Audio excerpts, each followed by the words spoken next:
All right, y'all. Welcome. Welcome, welcome, welcome. You are here at the Coach's Corner. It is D here, and we have a super, super special guest today. I couldn't wait to bring this together because it is halfway through the UFL season, and we have head coach Shannon Harris with us today, and we're gonna have a little, a little fun in Coach's Corner today. So I'm going to bring him in so we can get to know him a little bit better. Hello. Hello, what's up? What's up, coach? How are you?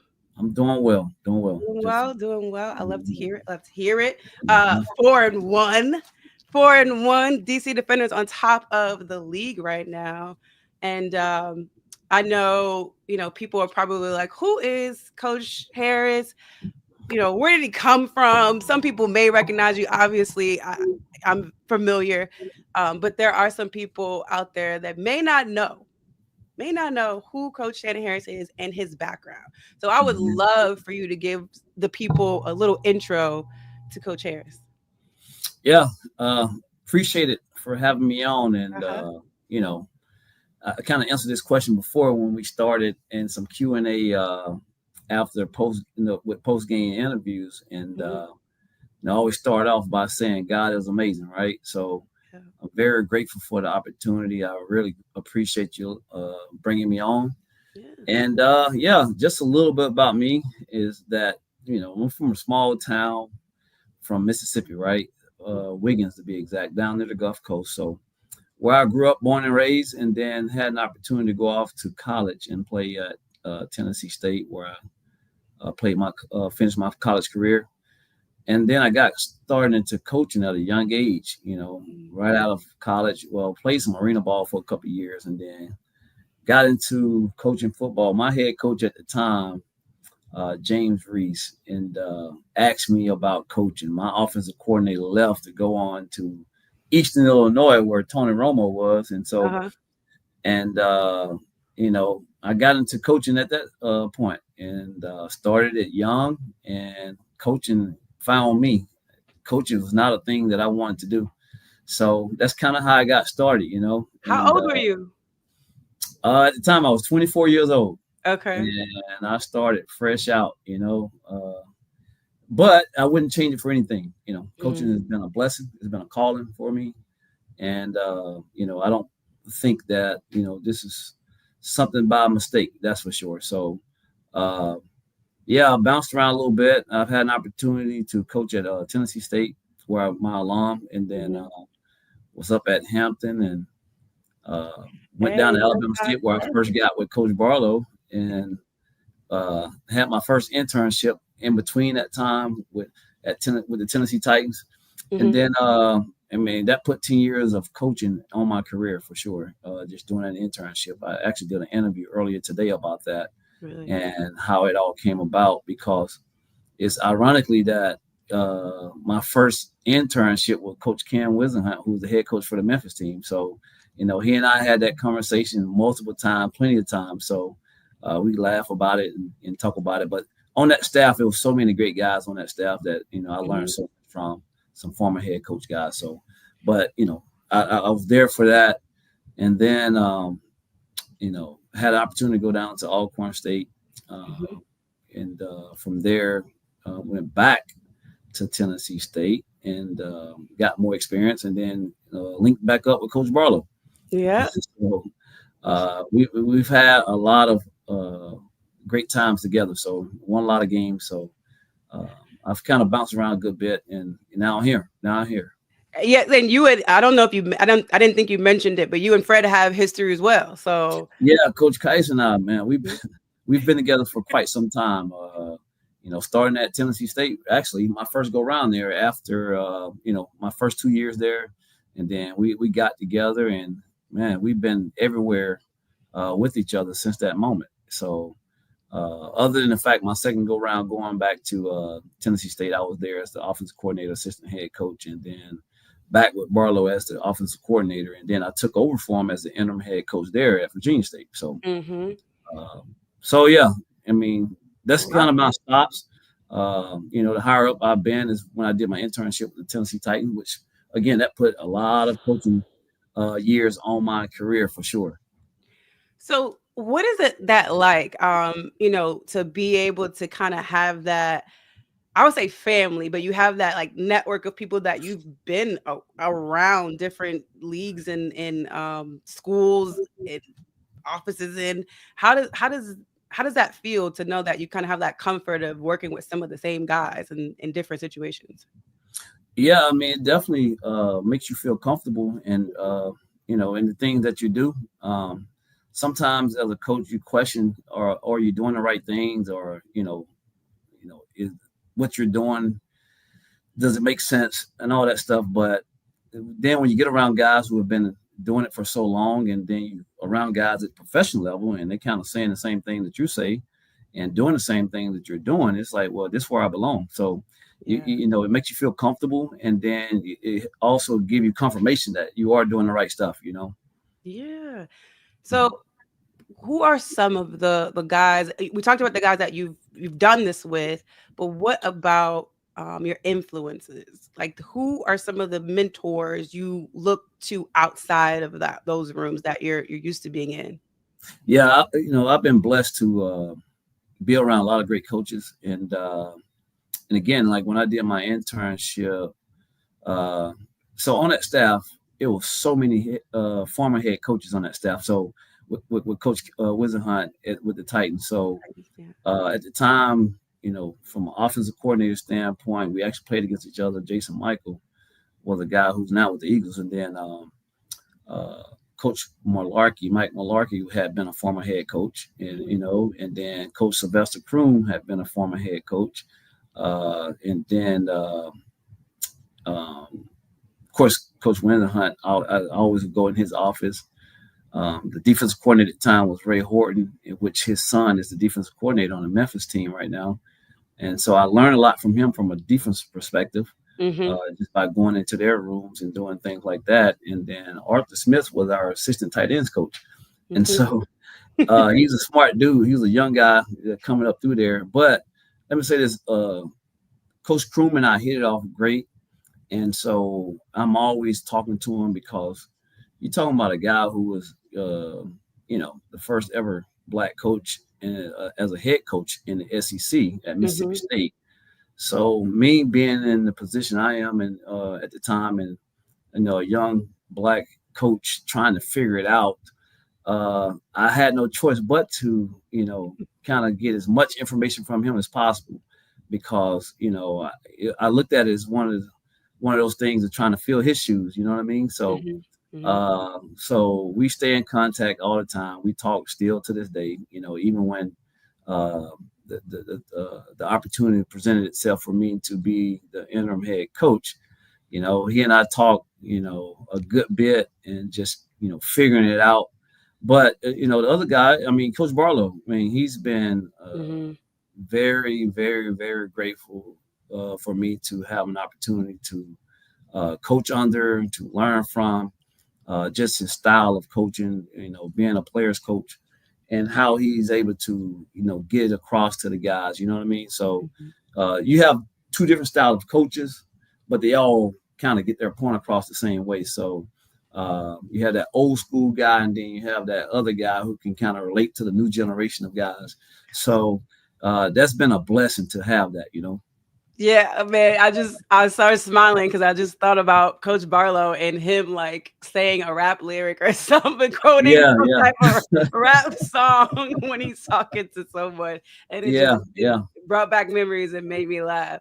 So, That's what right. like how would you define your coaching style? What do you call You know, it? for How do you me, summarize it? a question was asked of me before, like, what's the difference between Coach Barlow and I? Not, I told him it's not much different, Mhm. but I'm probably more energetic.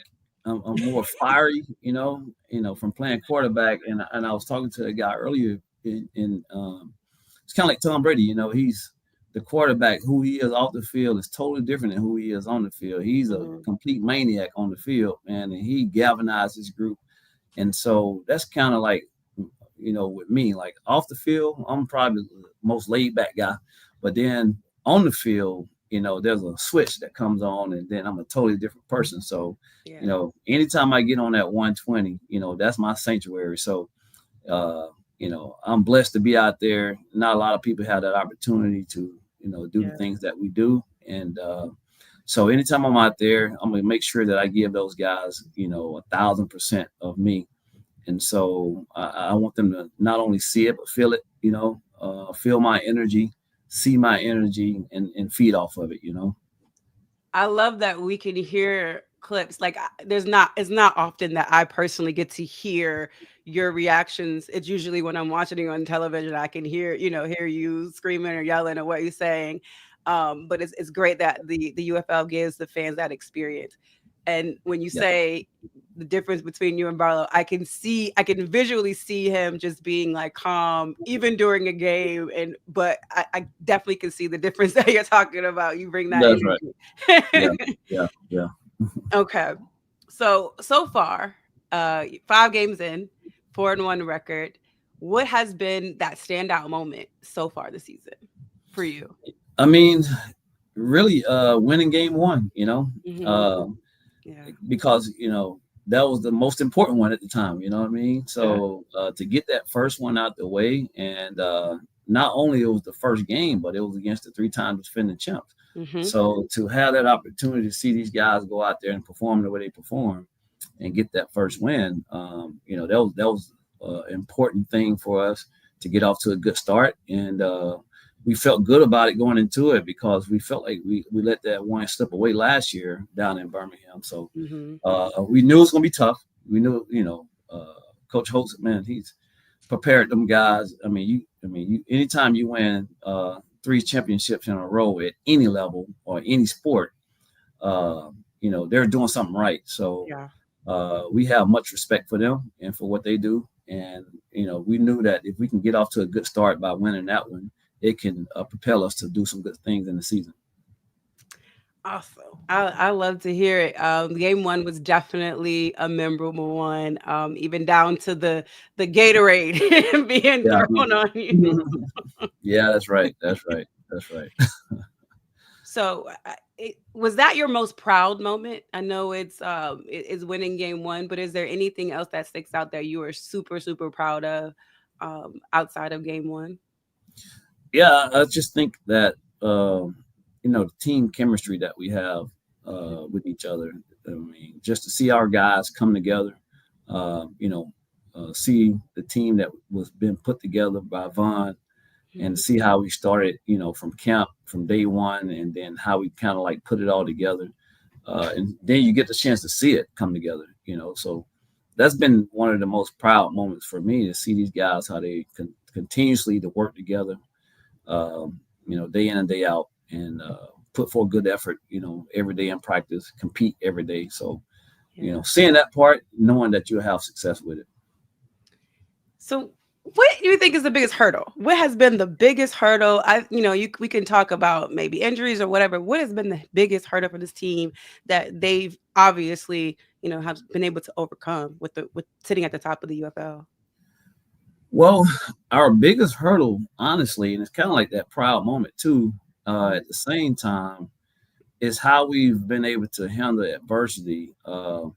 In the beginning of camp, our O line coach left. And Mm, then, throughout right before the season started, then, Coach Barlow left. mhm, And then in the season, after the second game or third game, whichever one it was, Coach Greg left, mhm, our defensive coordinator. And so to be going through all those circumstances and, adverse situations, for our guys to continue to not skip a beat and to continue to, rally behind each other, that's been a huge, huge, huge one proud moment. And then, you know, uh, outside of that, that's been one of those type of things to where we figured that we knew that going through all these adversity, and we talk about it all the time, the way we handle adversity is with a positive attitude. Anytime we go through adversity, handle it in a positive way, So being able to do that, handle all those things that, the obstacles that we came through from that standpoint, uh, we knew that we had a really good resilient football team. Hmm. Yeah. Yeah, look, you guys are I call you guys the villains. I think you're probably the one team that everyone wants to beat, especially in Audi because those fans are crazy. And we'll get into the fans. Speaking of fans, there's going to be a Q&A segment. So fans, you are more than welcome to put your questions in the chat. And you may get your question answered by Coach Shannon Harris. And here in a second, but I want to talk about, I call you guys the villains. I also call y'all dogs. But I want to talk about underdog. Who who's one or some, maybe you want to do offense, defense, or special teams. And I know guys play on both of those. Some underdogs on this team that, has really maybe gotten other people's attention or stood out to you personally. You know, it's hard to come up with one Yeah. underdog with our group. Man, it's honestly it's been a complete group effort. You know, and it goes back to the things that the challenges we face. When losing. All of the coaches that we've lost throughout the process of it, right? Hmm. And then even you talk about throughout the course of the season, like the way our team last weekend or this past Sunday handled that situation with some resiliency. You know what I mean? To be able to bounce back from a loss that we had against San Antonio, we could have easily got down and say, you know what, man, we folded tent, but these guys, the way they fought, so Hmm. and come back and get that win, and it's been a complete group effort, Hmm. across the board. All these guys, have that underdog mindset, Yeah. not just the players, but the coaches and everyone, have an underdog mindset in the building. You know what I mean? So that's just our chip on our shoulder right now because Yes. Yes. uh, the way it's been, and everybody, again, from the coaches to the players to everybody, the trainers, equipment people, uh, strength condition, everybody have a chip on their shoulder right now. I love it. I love it, and I think you can feel that in the play, especially on the defensive side of the ball. I don't want to discredit the offense at all, but it's just like the defense just kind of sometimes just sets the tone so high Yep. for this team, and then Yep. the offense has been delivering through the air. And I Mhm. want to just talk about last week's games for those that don't know or missed it. In the first half, they allowed 27 points. For the Arlington Renegades, they had 27 points. But in the second half, they only allowed 6 points, so three in Mhm. each quarter. So I just want to speak to, and mind you, this is an NFL halftime. I think you guys have about 10 minutes, like probably not even 10 minutes by the time you guys all get back there. Yep. What happens during a halftime and how do you hurry up and make those adjustments because you don't have a lot of time to come out and only allow 6 points? Yeah. I mean, that's a great question because Hmm. to your point, you don't have a lot of time. Yeah. It's you kind of gather information as the game go on. You know what I Hmm. mean? As coaches, and then you always game plan offensively and defensively. For second half adjustments. So you kind of have things already in your plan for what you want to do uh, throughout the course of the game. So, but a lot of that information you gather throughout the course of the game through the first half, and now you kind of know what you need to do or what you need to stick with, or if no changes need to be made. So, um, the one thing I mean, from a defensive standpoint, Coach, Blake and the defensive staff did an amazing job of gathering the information fast, making adjustments, and getting it through to the players. And sometimes it's just more of just lighting the fire on them. You know what I mean? Get those guys going and knowing that what we've been doing hadn't been wrong. It's just that we're not executing it the right way.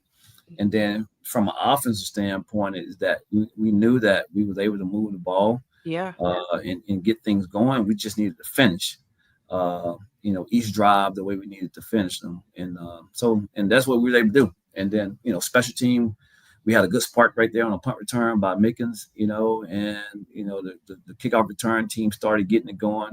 Yeah. Uh, uh, my man, on the punt unit. They did a good job. Paxton doing a good job of changing the field position for Yeah, us by on the field. with some good Mhm. punts, and then we was able to get the points where we needed to with field goals with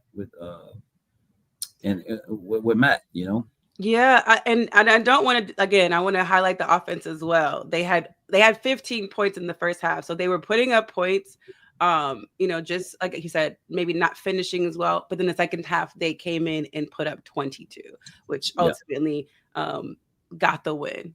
And I know I'm going off a little bit here, but I want to how do you maintain composure when the game is just crunch time? We've seen it week after week. Defenders fans, I know they're on meds when they come to a Defenders game. We're always kind of like gritting our teeth. How do you maintain? How do you stay calm and lead in those moments? Yeah, I mean, you prep yourself throughout the course of the week for Mhm, that. You put our guys in some tough situations, and we work scenarios and situations every week in practice.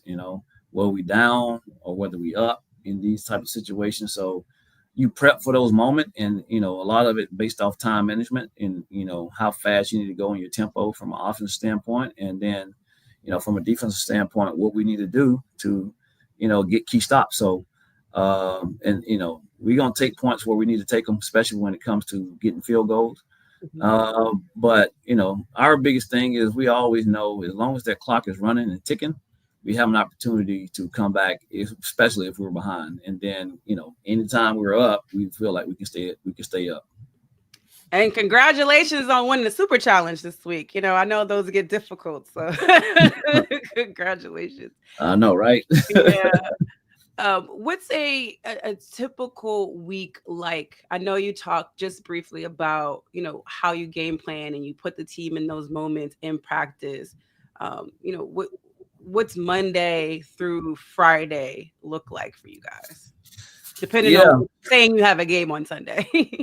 yeah. I was to say, like, if we're Sunday to Sunday, it's kind of like everyone have the same structure throughout the league. If you're a Sunday to Sunday game prep, we walk through on Mondays, and the players are off on Tuesdays, and then Wednesday, Thursday, we kind of those are work days, right? So, and then of course a lot of meetings in between all that stuff with practice because we practice in the mornings, and Mhm, then on Friday, everywhere across the league call it Fast Friday. So, not so much of a heavy practice or whatnot, but we get the work in that we need to get in, and then it's not as long as it will be on Wednesday and Thursday. And then once that's over, we fine tune some things in meetings and go through the film, what we need to go over, and then we out. So mhm. I will say though, on Wednesdays, Caleb, our video guy, does a great job of hosting Bible study every Wednesday at noon. Awesome. So that's another thing that with our group, with our guys,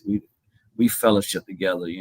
We definitely praise God together. So uh, these guys have been close knit for sure. And then and when we travel, he does our chapel as well, unless there's some time that we have someone come in, a guest speaker. But he does a great job of that. So uh, we definitely appreciate him doing that for us because we all know Shout out to him. that we have different shields. So the football gear that we wear, as my man Coach Barlow always said, the football gear that we wear, that's our shield. But then the spiritual shield, we need that as well. So he Mhm. does a good job with that for us on Wednesday. But that's kind of like our week, how it go for us, and then it's based off the whenever the game is. That when we have Mhm. days off, and these guys did a good job this week. Getting a win, so they was very fortunate to have 2 days off. So Yeah, you get that with the Monday, I'm assuming it's yeah, Monday. yeah, they Okay, had you a get that victory Monday Monday. off. You get that win, Yeah, you get that yeah, Monday off. they I had a know they victory enjoy Monday that. this week. So they deserve it, and you got to get those guys' bodies back. So You spoke a little bit about the culture without me even asking. So, how would you describe the locker room culture? the Obviously, lot. there's some you guys fellowship together. So, like, what's some other things that you guys do as a team as a group that creates that culture? Yeah, I mean, our culture itself been set. From when Coach Barlow has been here since 2023. We all went by the dash. Discipline, attitude, sacrifice, and heart, and having great habits. And so that's still our same culture that we go by, what we live by. And so and now, this season though has been, you hear us say it all the time: the terror must be maintained, or the Yes. empire is doomed, right? So Yep. the terror, meaning our culture too. So it has to be maintained for sure. So we have to maintain our culture and what we do and how we go about doing our everyday's work. Showing up on time for meetings, going to weight rooms, uh, in a strength and condition standpoint, being in treatments, whenever you need to be there. And so, those are the things that, help us separate ourselves from other people, I think. And so, you can only do so much, from a film study standpoint, but then you got to make sure you take care of your body as well and get the proper rest and all those things. And I'm gonna tell you this, in our locker room, and I know Hmm. that's the thing, like our guy Kenny and Chuck, man, in our locker room, those guys do an amazing job of all being on the same page with us. So we've kind of created a culture, not just with the players, again, like with across the board with everybody's support staff. Those guys do an amazing job in the locker room of making sure that the guys doing things right. Clean the locker room, don't leave it junky. All those stuff. Hmm. Just a little thing. Pick up your tape. Throw the trash away by your locker. Make sure it's clean. And even uh, with our training staff, the same way there. Do things right in the training room and the training, and make sure you go in there and get the proper treatment. But at the same time, be respectful in there. Come in there and work hard. And Caleb, our video guy, make sure guys are doing right, get the right film that they need to have, so they Yeah. can get the right film study and all that stuff. And then our strength and condition, you can't play football and not going into the weight room. So all that stuff matters for us. Who's the guy that just keeps everybody laughing, keeps a smile on everybody's face? Who's that guy? Uh, you know, Probably Momo. Really? Yeah, Yeah, I can see it. yeah, I can yeah. see it. Those guys got me playing spike ball, and I've never in my life played spike ball, but Wait, what is spike ball? I guess it's the thing that, with the little ring in on the floor, and it's a little ball where you group of four. I think it's only four guys can play, but you have teammates. It's kind of like you would do it in tennis or whatever. And I may be saying it wrong. I don't know if it's spike ball or whatever ball it is. Maybe someone can answer that Yeah, question. I don't know if somebody But it's knows it. I've yeah, never heard of spike yeah, ball. yeah. It's a It's on a string? no. It's a little floor mat thing with a Like like a Foursquare? with a little baby trampoline down there, and you spiking a ball on it. And I think that's the name of it. I could be Look, wrong, look, but I'm checking the comments just to make sure nobody gave me the name of it. yeah. But those guys got me playing that sometimes in the office. So that's the thing about it. In our office, those guys got games in here, and Mhm. they keep the camaraderie together. It's not just an offensive thing or a defensive thing or a special team. These guys all do things together, and that's the fun part about it. Yeah. I have a couple Q&A, so if you have any questions that you want to ask Coach Shannon, please put them in the chat, and we'll vet them and before before we address them. But my first one is from a fan. They want to know, do you have any trick plays up your sleeve, and can we expect some good old fashioned trick plays this season? Uh, I don't know if we have any good old fashioned one.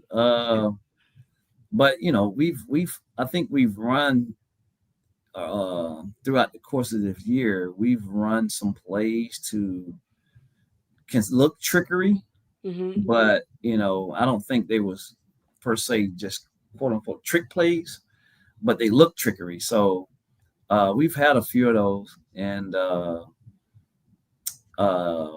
as my boss once said, "Can you keep a secret?" Yeah. And if they Yeah. can, I can too. So, Yeah. Okay. Next question is, who is the fastest DC defender? oof. uh, the fastest DC defender. Man, that's a good bit of those guys. We have some guys on defense can run. That's a great question. I honestly don't know. We haven't had an opportunity for guys to run 40s against each other, but um, if I had a if I had to guess, my man Braylon's pretty explosive. Braylon Mm, Sanders, mm. Mickens, and Chris Rollins is pretty explosive. Yeah, that would have been my guess. Mickens or Roland. Yeah, One of those two. That would have been but my man Baker can run. DeAndre. You know, Okay. yeah, yeah. Yeah. Yeah. I'm never gonna count my man Baker out. Yeah. Yeah. Uh, Trying to think of someone else in the secondary that can. No, Bryce Thompson. He can run too. Bryce can run in the secondary. So we got some guys who can run. I don't want to count any of them dudes out, especially uh, from a receiver to the secondary guys. No, those guys pretty explosive. Okay. Okay. Okay. We'll see. You're gonna have to have a little 40 competition and let me know how it goes. I know, right? Who is the guy that is always late? It's always one. Always one, right? Is that your question or something? It's always one. Can you keep a secret? No, I'm kidding. No. Good, right. Let me say this. Early on in camp, there's a few guys that would, challenge you and try to Yeah. slide in a little late. But this is one thing I'm gonna say this. This is what helped us Yeah. not be late anymore. So what we did was, and we put clocks all around the building, and they all on the same time, right? So there is no reason for a guy to be late for anything. You know what I mean? Yeah. So because there are clocks all around. So now, I mean, yeah, sometimes you try to look at your phone or you getting treatment or whatever, or Hmm. you could be downstairs or whatever the case may be outside. But since that happened and we've hold guys accountable for all of those things, we don't necessarily have guys late. Some guys cut it close though. Let me say that. They cut it close. And I'm about to get up for a team meeting and go up there and talk, and you see somebody walk by you like a little mice, and I'm like, wait a minute, dude, you cutting it, man. Yeah. So Yeah. Look, that's a question I didn't expect to get an answer from. But there are some coaches that would proudly be like, it's such and such, to hold them accountable. yeah. Nah, they since those clocks been up, we've been doing a pretty good job. Okay. The next question I have is, who is the team left on the schedule that you are looking forward to facing next or the most? Yeah, the next one that's on the schedule, Mhm. which is Michigan. Yeah. Every week is to go 1-0. We don't overlook none of the ops. So it's to go 1-0 every week. We don't bypass anyone, especially, and we talk to the team about this every week. Those guys have done a good job of putting the bullseye on their back. So there's nobody we can overlook. You know what I mean? So yeah, every week we want to go 1-0, and there's a challenge to each team on the schedule that we getting ready to face. So that's how we go as such. Yeah, there are some other questions. You answered this already, but they wanted to know what's your difference between your coaching style and Coach Barlow's. We talked about it a little bit already, just to refresh your memory if you missed it in the beginning. He said he's a little bit more, got a little bit Fiery, more more energy energy. and Yeah. razzle dazzle on the field, where Coach Barlow is a little bit more mellow. Yeah, definitely more animated for sure. Yeah. Yeah. Hmm. So, and then there are a bunch of TSU people in the comments, and they want to know, what is Go your Big Blue. TSU memory? My favorite TSU memory. Mm. Ooh, throwing 7 touchdowns against Jackson State. Ooh. Ooh, ooh, Yeah, ooh. great Okay. memory. Great 7 memory. touchdowns. Yeah, 8 really, but one of them was called back. That brings me to the trivia question. I'm gonna jog your memory here. See if you remember this as we get ready to wrap this up today. I gotta get my paper so I gotta make sure I don't mess this up.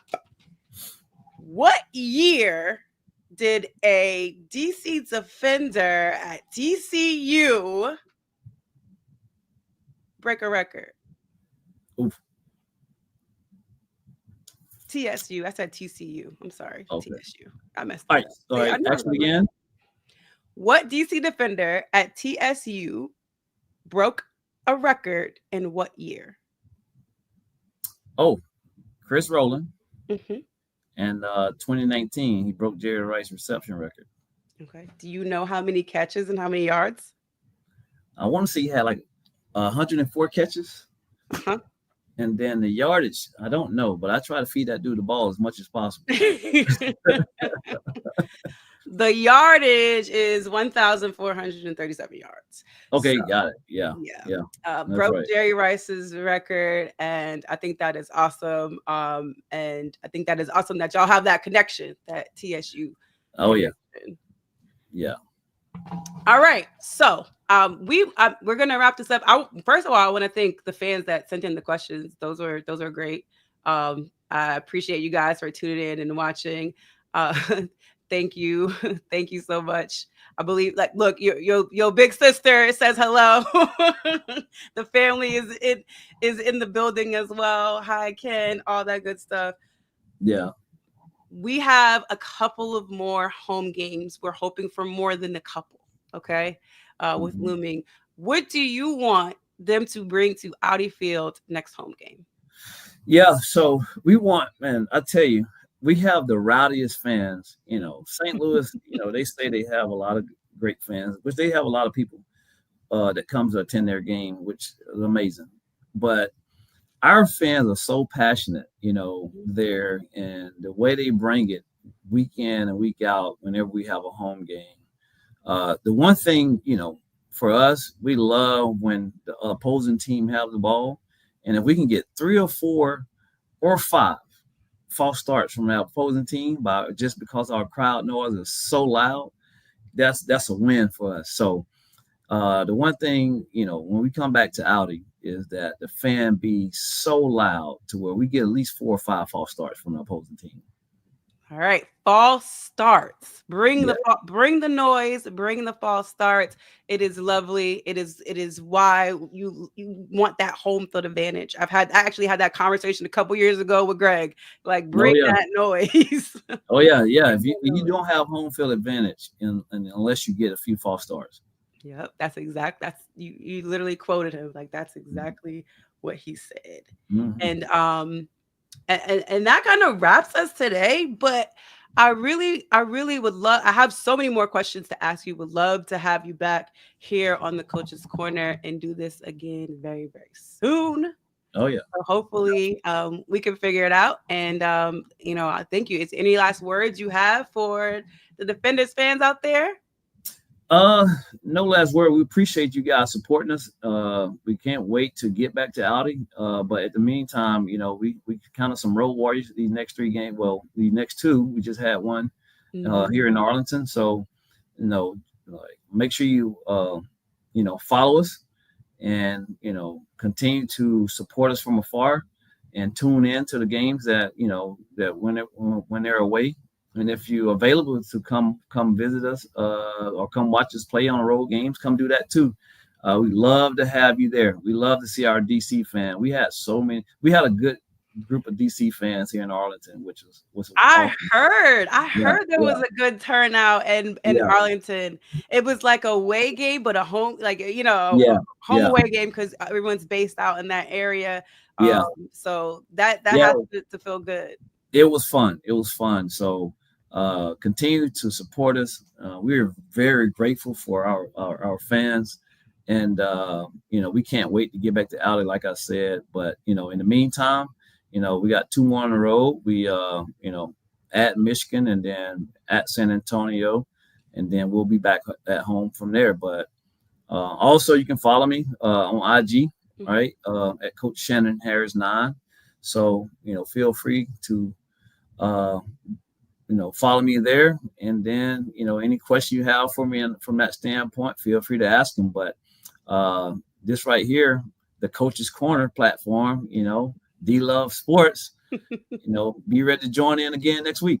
Yes, for sure. Please, please come join us. And you stole it. You told people where to find you. Also follow the DC Defenders on Instagram, Twitter. They're on every major platform. They have some great content over there. Hopefully we can chop this up. And so for those who missed the whole thing, we can put it out for you on those various platforms. So thank you so much for joining us. Thank you so much, Coach, for joining me and having me be able to dive in and ask you some questions. So we really appreciate it. And we'll see you soon. And oh, they're playing the and in Michigan. They're playing Michigan this week. What Yep. time is it? Sorry. 12 p. 12, 12 p.m. Eastern, of 12 course. p.m. And, yep, Eastern. So 11 a.m. Central. So don't uh, miss it. don't miss it. Do not miss it. I will remind you. I remind you every week, so I'll remind you again. But do not miss it. They will be going into Ford Field, which is it's a nice stadium, all that. But they're gonna go in there and get that W. So Yeah, right. But it's not Audi. That's for sure. it's not Audi. All right, y'all. Have a good one and shows up, TC. Bye. Appreciate it.